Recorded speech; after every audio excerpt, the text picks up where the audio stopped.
Hi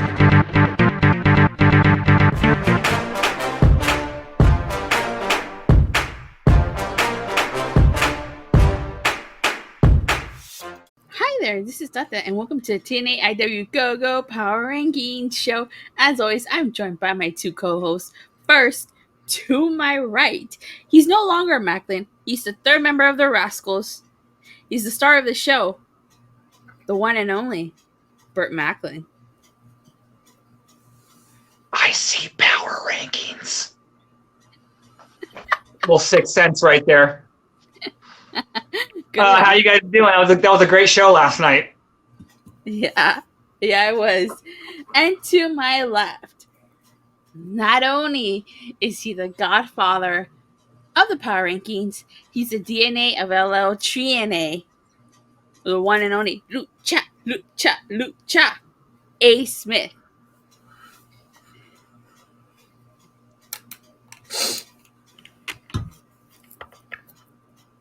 I like how you took off the shades like that, all cool like that. Same. Real badass. Hi, everybody. All right, well, we had quite the show, I have to say.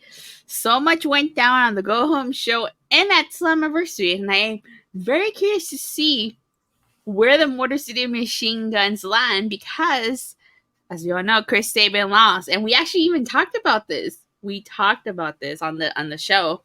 So, very curious to see where he lands. Very curious to see if Josh Alexander and Deonna Purrazzo are on the power rankings. So unpredictable. I think these are going to be really unpredictable. Burt, what about you? Well, I think last night Impact did their version of Booker T where we had five new champions last night. You know what I mean? So I would think that we could see all 5 of those people on the power rankings, so it's going to be interesting. Lucha? I'm interested to see if I'm going to be right, because I did say, I think it was last week, that in order for the Machine Guns to not be number 1 is for Deonna to retain. Unfortunately, that was not the case, and now I just need to see if the committee, if the gods agreed with the kid. The wrestling gods. Moose and JBL specifically. I get it. Moose and JBL. It's definitely going to be really interesting because Chris Sabin lost, and in the way he lost, but Alex Shelley retained. I think that's the key right there because, one, I don't think anybody expected the match to go like that, and 2, I just think that if Chris Sabin was going to lose, if the Machine Guns were going to be need to be higher, he needed to have more of a performance, and we didn't get that. So I think it's going to be very telling to see where the Machine Guns end up just because of that. Yeah, very true. I actually disagree. I feel like the performance that Shelley put on was definitely put the team on my back. I got you. I'll take y'all to the promised land type performance. That man really. He was in another gear in that match, and you kind of felt that he had that weight on his shoulders. So that's to kind of peek into the future. That's why I gave them 1. You know, and yeah, you could see it in Alex Shelley's face when Gio went to go talk to him because on one hand he was concerned for his friend, but he had to worry about the task at hand, which was defending that world title, that coveted world title. You know.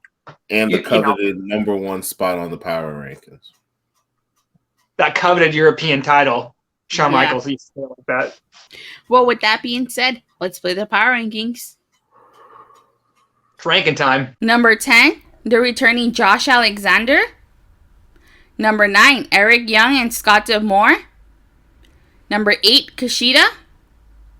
Number 7, the DMC Kenny King. Number 6, Deonna Purrazzo. Number 5, new tag team champion Subculture. Number 4, new tag team champions MK Ultra. Number 3, new X Division champion Leo Rush. Number 2, Motor City Machine Guns. Number 1, new world champion Trinity. What the fuck? I really did not expect to see the bromance that high. Okay, wait, wrong year. We're gonna get into. I appreciate Lucha's love for the machine guns. I think he was the only one that had love for them this week because, well, we'll get into it. Wow. Okay, we got quite the mix here in Power Rankings. But let's kick things off with number 5 and number 4, the tag team champion. Burt, why do you think MK Ultra, Masha Slamovich, and Killer Kelly ended up at number 4 over Subculture when Subculture was a part of a 4-way match to win those tag titles? So what is it that MK Ultra did over Subculture that put them ahead, just a little bit ahead of Subculture? Well, for me, two reasons. One, I think that the 4-way match, why Subculture deserves that win, it was more about the extracurriculars between the Rascals and ABC. And I believe that they didn't pin who was pinned in that match? Brian Myers. So yeah, again, so it wasn't like they pinned the champs. And the real answer for me is I'm scared of Masha and Kelly. So I wasn't going to put behind. I'm scared of them. I don't want to get my ass kicked.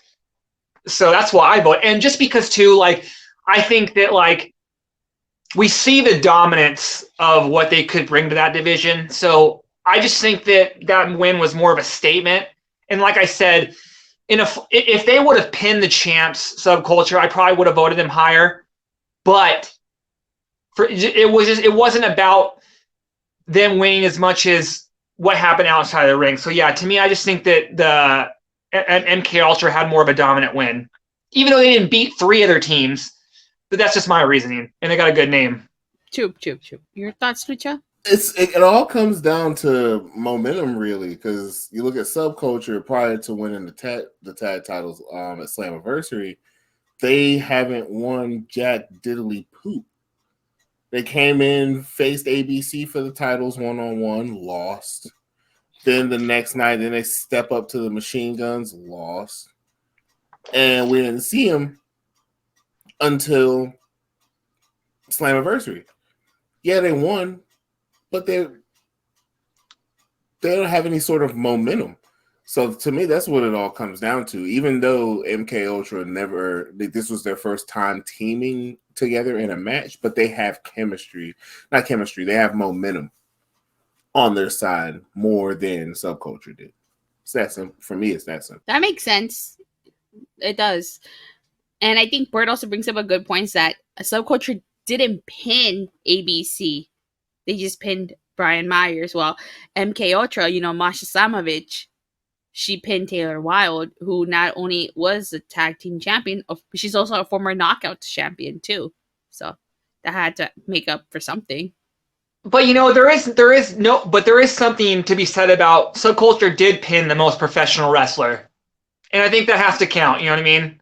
He is the most professional wrestler for a reason. You know what I mean? He earned that name. So number 10, the returning Josh Alexander. First of all, I have to say I'm really happy to see Josh Alexander back on the Power Rankings after since April? I think he hasn't been on the Power Rankings, so it's nice to see him back. When the greatest streak of Power Rankings history, that man almost hit a year. He was like 2 weeks away from a year. It broke my heart. It broke my heart so much. It broke all our hearts, Lucha. I cried on this show. That's true. He did. He did. But why do you think Josh Alexander came in at number 10 when he just made his grand return over, say, the Threat Dolls, Jody Threat and the Threat Dolls, when they had a match and they won? Is it because he's a former Impact World Champion, the longest reigning Impact World Champion in history? What do you think made him just get that number 10 spot simply by just making his grand return at Slammiversary, Lucha? I think it's just the, oh my God, he's back, yay factor. I don't even think I had him in anywhere near my top 10. Personally, at 10, I had Burt's people, his new family, it seems, the Rascals. I put them there because, you remember, at the time, Zachary Wentz had a pinfall over one half of the tag team champions. I didn't forget about that. It seems like the rest of the committee kind of did, but I'm happy to see Josh back. I hope this is the beginning of the next streak. So this time in 2024, he's still been on the power rankings, dominating, or better yet, not just him, but maybe Team Canada. And then that'd be the new unit that's pissing off the committee. But you can't stop the unit. You can't stop the group. Keep putting it in. Keep manifesting it. Keep manifesting it. Burt, why do you think Josh Alexander came in at number 10? I ain't with it, by the way. I'm pissed off because no disrespect to Josh and all of our friends in the North, but I would have rather had. Let me, who beat a former Hall of Famer last night with a Hall of Famer in their corner? That's Eddie Edwards. Where's the respect for my man Eddie Edwards? Are you serious? Like a Hall of Famer beats another Hall of Famer, he can't even snip the top 10, and then a guy that comes out at the end of the show, granted he's a former champion, gets number 10. What happened to the almighty win counting more than an appearance? Wins matter to me. You know what I mean? Where's Eddie Edwards? Speaking of Eddie Edwards, he actually got 1 point less than Josh Alexander. That makes me upset. Wow. That makes me a little upset because I think that Eddie Edwards has been scratching and clawing his way back into relevancy, just in terms of this man is a former multi-time tag team champion. He's a world champion. Let's put some respect on his name and get him in the top 10. You know what I mean? Like I just said, he beat a Hall of Famer with another Hall of Famer, the original knockout in his corner, Miss Tracy Brooks. So come on. All this is just the origin story to Eddie Edwards versus Josh Alexander. Like that exact statement Burt just said. I beat a future Hall of Famer. You just walked up, said 2 words, and sat there with your tight shirt, and you got me by 1 point. Oh yeah, no, we got to fight. Just goes back to Eddie not getting the match. It just goes back to Eddie getting overlooked against Kenny Omega. You know what I mean? And you wonder why this man turned his back on the company. You know what I mean? It's because shit like this. You know what I mean? Oh, hold on, Burt. Let me correct you. Eddie Edwards didn't turn on Impact. Impact turned on Eddie Edwards. Thank you. I love how you said that. You're right. Look, Eddie Edwards is my best friend, but that is the biggest load of bullshit. Actually, no. No, that's right. Yeah, he's right. Remember, he gave that whole 17-minute speech. It was a really long speech as to why he turned heel. Made sense, by the way. Made a lot of sense. And I suggest everybody go back and watch that speech. It was right after he turned heel and joined Honor No More. I remember. And again, you know what I always say? When you have a banging theme song like Eddie has, the best part is when you get to hear it twice. And we got to hear it twice last night. That should count. That song's money. Again, you know what I mean? It is. A song makes it, and I got to hear it twice. And again, he won. And it wasn't an enhancement match. Last time I checked, Kazarian is Impact royalty. So come on. 1 point. We couldn't get him one more vote. And again, I don't want people to think that I'm hating on Josh. It's not like, but people are acting like Josh was never going to be in the top 10 again. I'm guarantee you, now that Josh is back, he'll probably be here next week. But I don't think Eddie will. So this would have been Eddie's week to make the top 10. Okay, so my next question, if Eddie got 1 less point than Josh, how many less points did the Rascals get? Let me check. Hold on. They got 5 less than Josh and 4 less than Eddie. That's tight. I don't know who called them the Filthy Rascals, but I like that name after the Filthy Animals in WCW. The Filthy Rascals is a dope name. That is a nice little extra touch to it. Because, these aren't the same Rascals before, you know what I mean? These aren't no gimmicks. These Rascals are on a mission.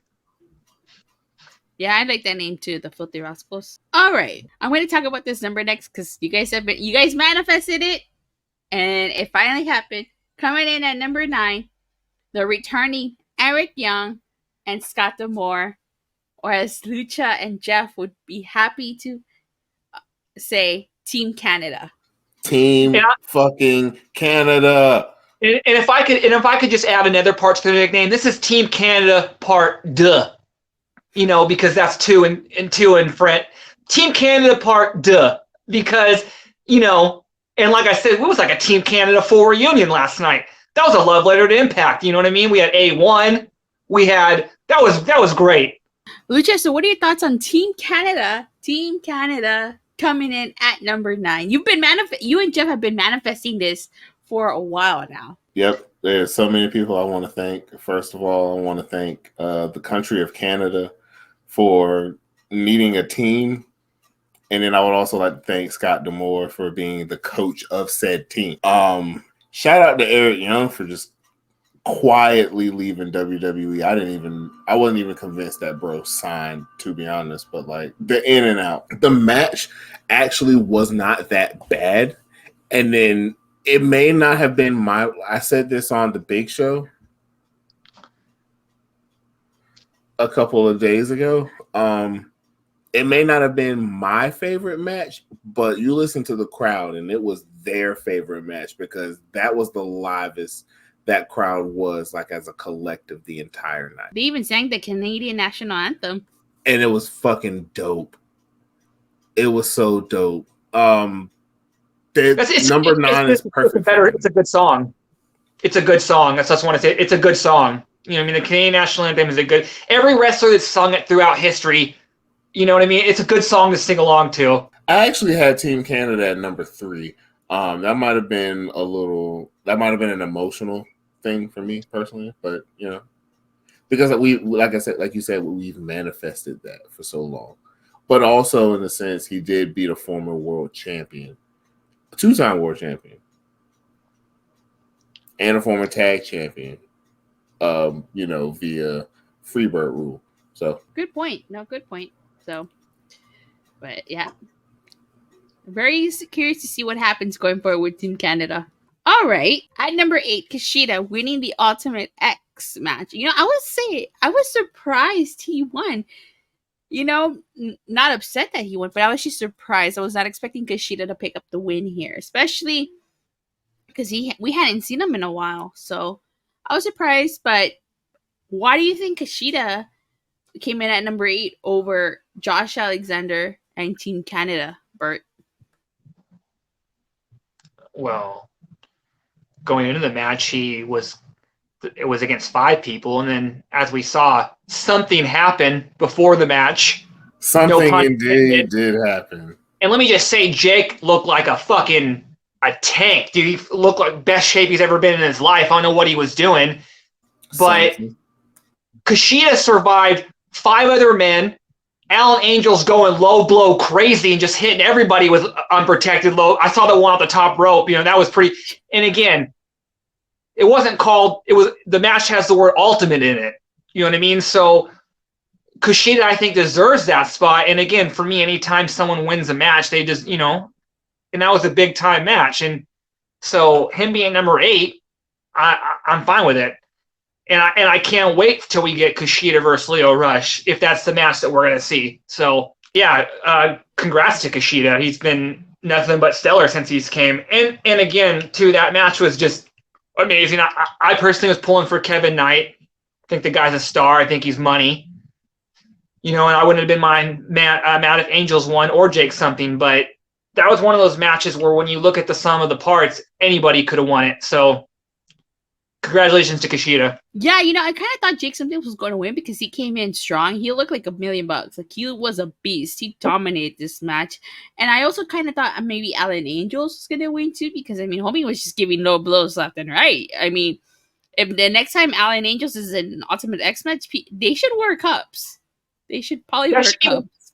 That should be one of his signature moves going forward, the off the top low blow. You know what I mean? Like, that should be one of his signatures. I definitely agree. Lucha, what are your thoughts on Kushida not only winning Ultimate X, but coming in at number 8 over Team Canada and the returning Josh Alexander?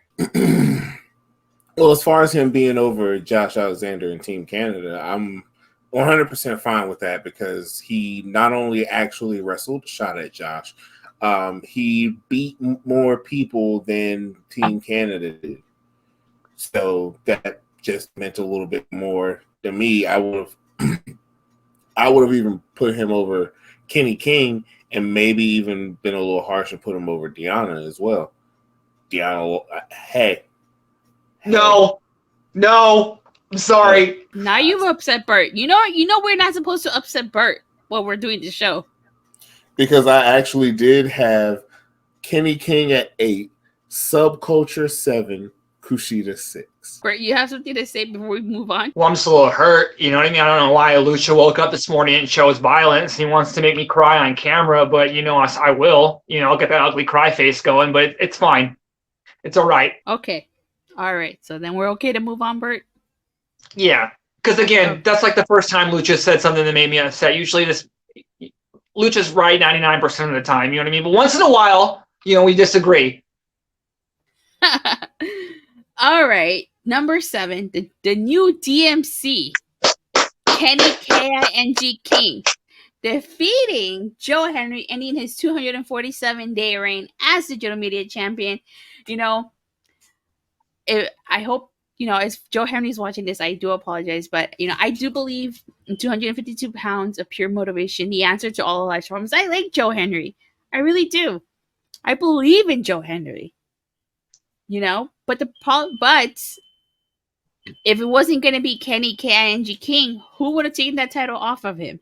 And it made the most sense. I'm okay with Kenny K.I.N.G. King winning. And Lucha?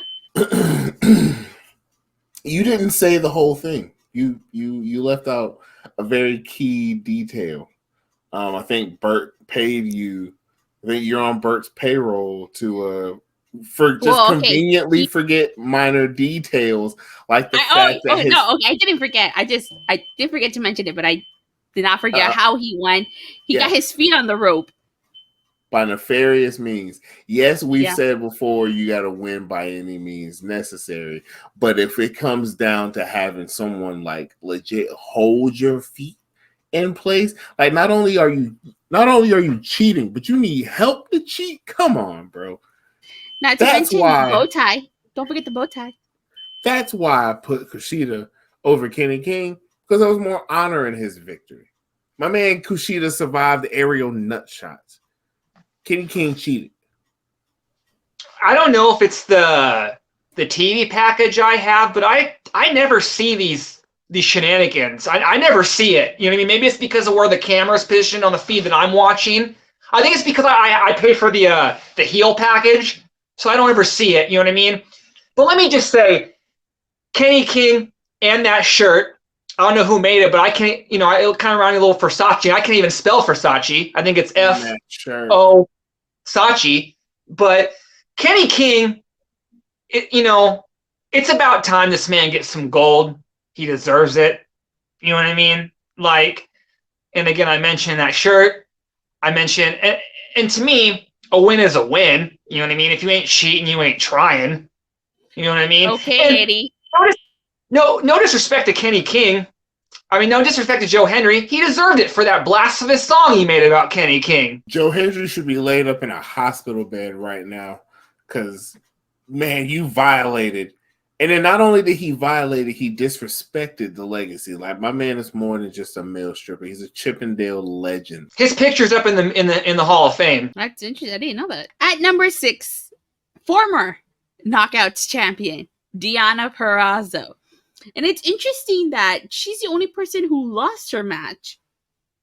Actually, no, never mind. Scratch that. She's not the only person, but she's one of 2 people who lost her match who still made the power rankings, but she came in at number 6 over the new digital media champion, Kenny K.I.N.G. King, over Kushida, over Team Canada, and over Josh Alexander. And I think that's because just it's a testament to all the work that she's done as Knockout champion, and it's because she lost. I couldn't see her making, the top 5 maybe. But Burt, what are your thoughts on Deonna coming in at number 6? I kind of actually want Lucha to take this one first, just because I want to hear his thought about, because we always kind of talk about people losing and making the top 10, so I kind of want to hear what Lucha has to say first. Lucha? And I can honestly clump Deonna at 6 and Machine Guns at 2 in the same basically in the same thing. The reason why I not only still put them together, but still put them as one. Yeah, they may have lost the title, but like one loss shouldn't like kill your momentum that bad.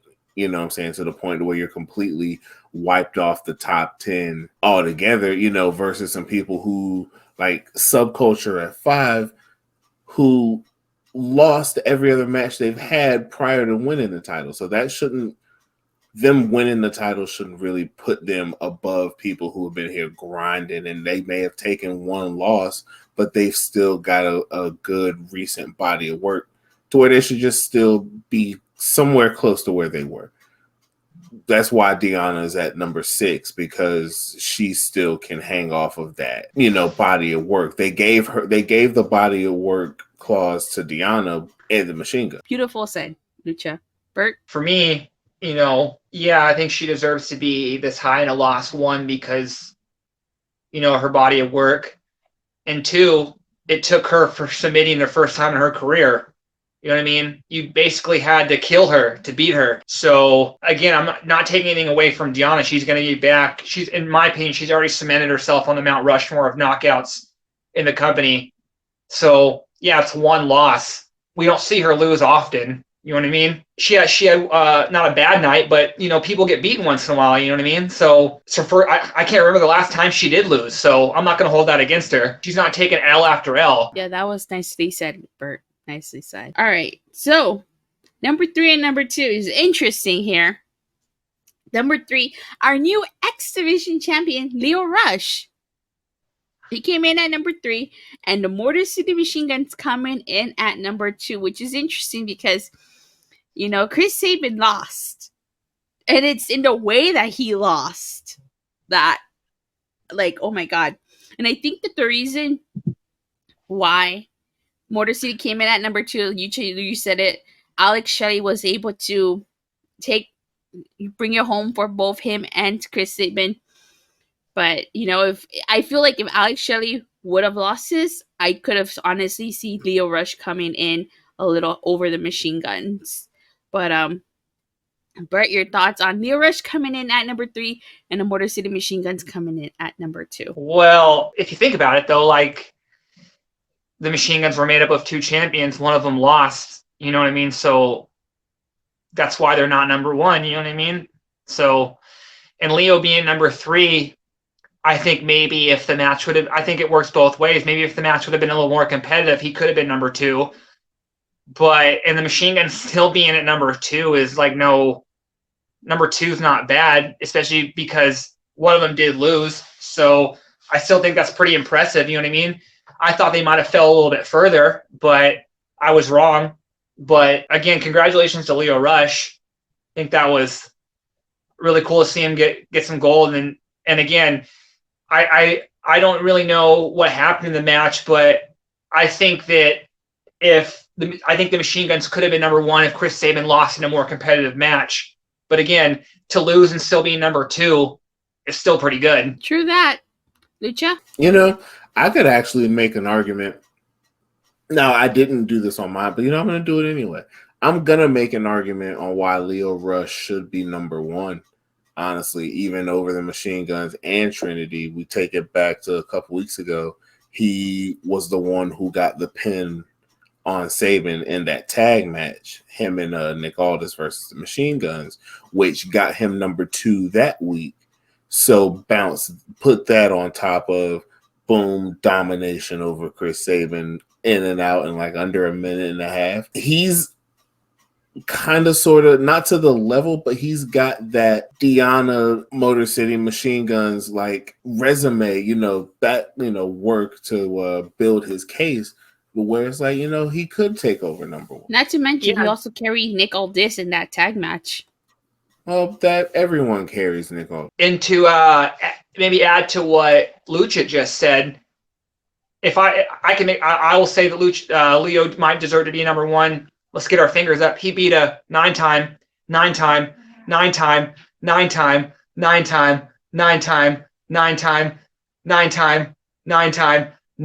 X Division champion. So that should carry some weight. You know what I mean? Like, and he beat one half of the power rankings like favorites, the Machine Gun. So, come on. But like I said, I think maybe if that match was a little bit more for people to sink their teeth in, he could have been number one. But the way it ended, you know what I mean? We'll have to wait and see. Yeah, I'm very curious to see what they're going to do with that angle.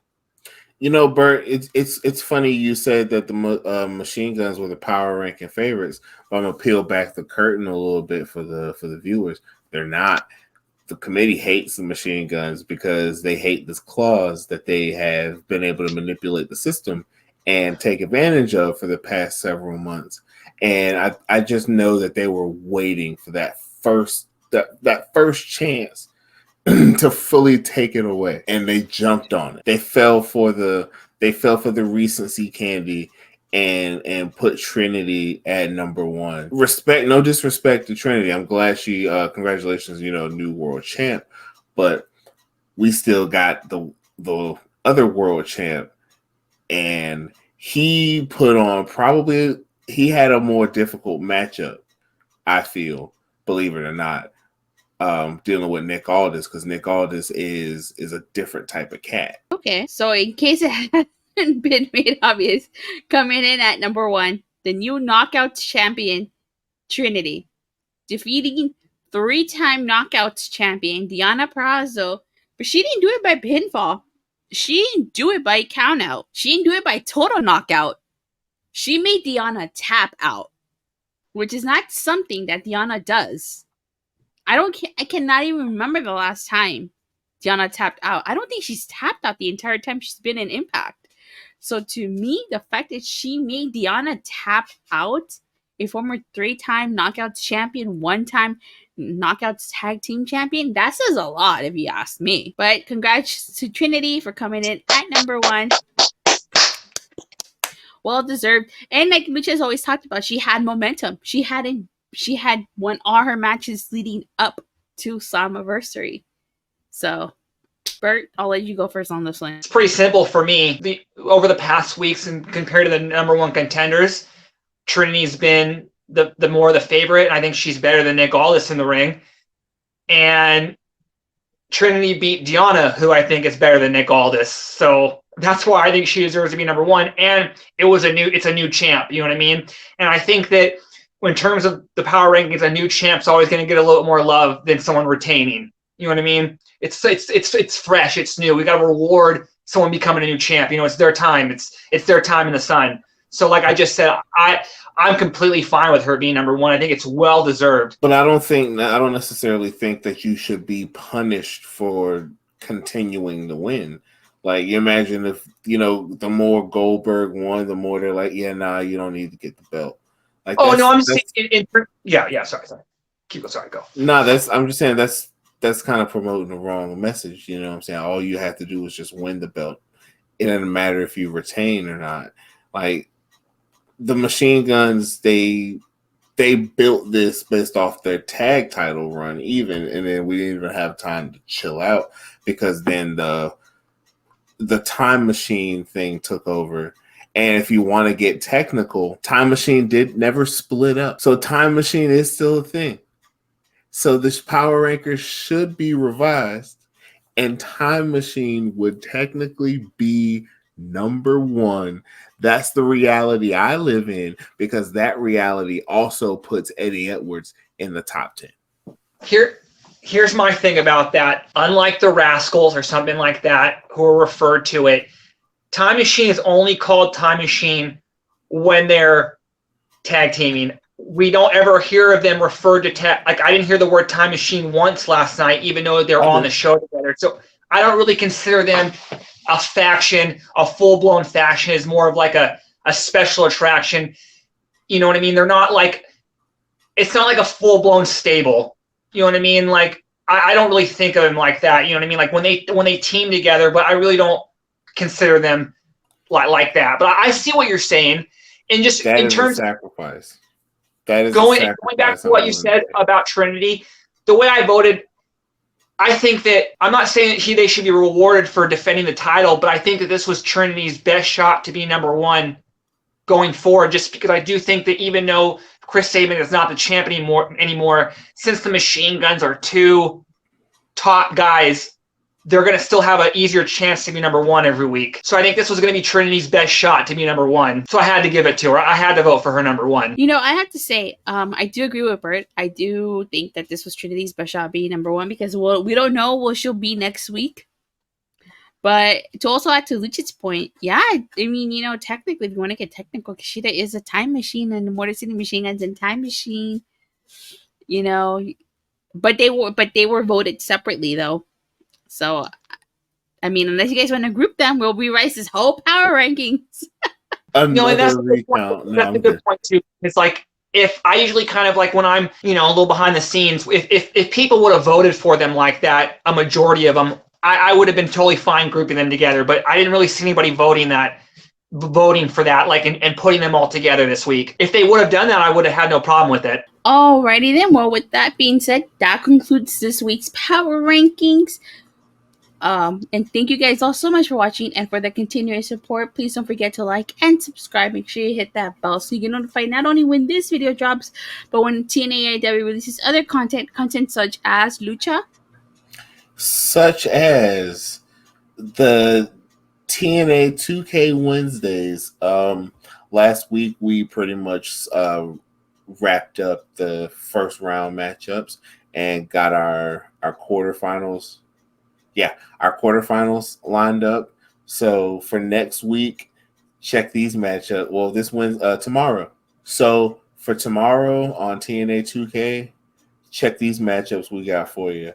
We got Gail Kim versus Angelina Love. We got Deonna Purrazzo versus Tara. Mia Yim versus Taya Valkyrie. And with there being no rest for the Wicked for Awesome Kong after going through Masha Slamovich, she now faces off against Jordan Grace. wow, that's interesting. Yeah. Quarterfinals take place tomorrow, and then next week the semifinals and the finals will take place. Me and Jeff will be live in the Nonsense Studios, and the event, the quarterfinals and the semifinals, are taking place at Knockouts Knockdown. Nice. But wasn't there a certain show that aired on Sunday? You know, there was a certain show that aired on Sunday. It was the big show. Yeah. Where is the big show? And it was me, Max, and G. We all hopped on and talked about Slammiversary and all things Impact Wrestling heading into the future. Y'all make sure you check that out. It's up on the page. Also, check out G's TNAIW reaction clips that he'll throw in. And we should be back on Twitch next month. We'll see you guys next week. Bye.